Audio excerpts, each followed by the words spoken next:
एक बार जंगल में तेज बारिश और तूफान आया। उस तूफान की वजह से नदी में 2 अंडे बहते हुए एक सूखी जगह पर आकर रुक गए। कुछ दिनों बाद उनमें से एक अंडा फूटा और उसमें से एक छोटा सा कौवे का बच्चा बाहर निकला। उसने इधर उधर देखा, लेकिन दूर दूर तक उसे कोई दिखाई नहीं दिया सिवाय एक और अंडे के। वो उदास होकर उसी अंडे से चिपक कर भूखा प्यासा बैठा रहा। कुछ दिनों बाद दूसरा अंडा भी फूटा और उसमें से एक नन्ही गौरैया का बच्चा बाहर निकला। नया दोस्त पाकर कौवे का बच्चा बहुत खुश हो गया। अब दोनों साथ साथ रहते। तुम कौन हो? मैं एक प्रवासी हूँ। तुम यहीं से निकले हो? हाँ, इस अंडे से। वो पेड़ क्या है? वो एक बड़ा पेड़ है। चलो साथ में चलते हैं। हाँ, ये जगह अनोखी है। देखो पेड़ कितना बड़ा है। हमें वहाँ तक जाना है। दूर दूर तक पैदल चलकर खाना तलाशते और जैसे तैसे अपना पेट भरते। धीरे धीरे समय बीता और दोनों बड़े हो गए। एक दिन तेज गर्मी पड़ रही थी। गर्म रेतीली हवा चल रही थी।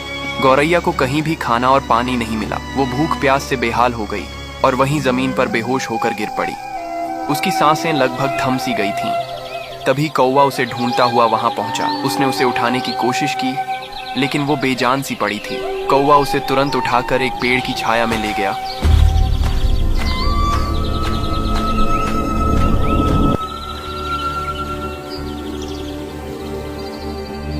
तू चिंता न कर, तुझे कुछ नहीं होगा।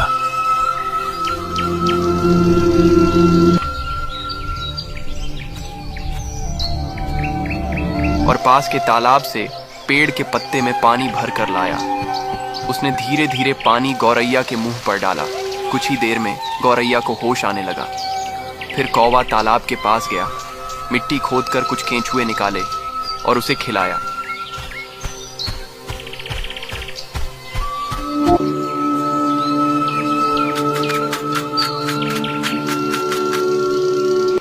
दोस्त, अगर आज तू ना होता तो शायद मैं इस दुनिया में ना होती। अरे पागल, दोस्त होते ही हैं मुसीबत में काम आने के लिए। उन दोनों का उनके सिवा कोई नहीं था। कौवा अपनी दोस्त गौरैया को बहुत मानता था। दोनों खुशी खुशी साथ रहने लगे। कई महीने गुजर गए। एक दिन गौरैया ने एक विशाल पेड़ के पास अपना नया घोंसला बनाया और खाना लेने चली गई। कौवा थोड़ा आलसी और चालाक था। वो गौरैया के नए घोंसले में रहने लगा। अरे वाह, कितना कमाल का घर बनाया है दोस्त गौरैया ने। मगर उसने बताया नहीं। ओह, लगता है सरप्राइज देना चाहती होगी। जब गौरैया वापस आई और उसने कौवे को अपने घोंसले में बैठा देखा तो वो गुस्से में भला बुरा कहने लगी।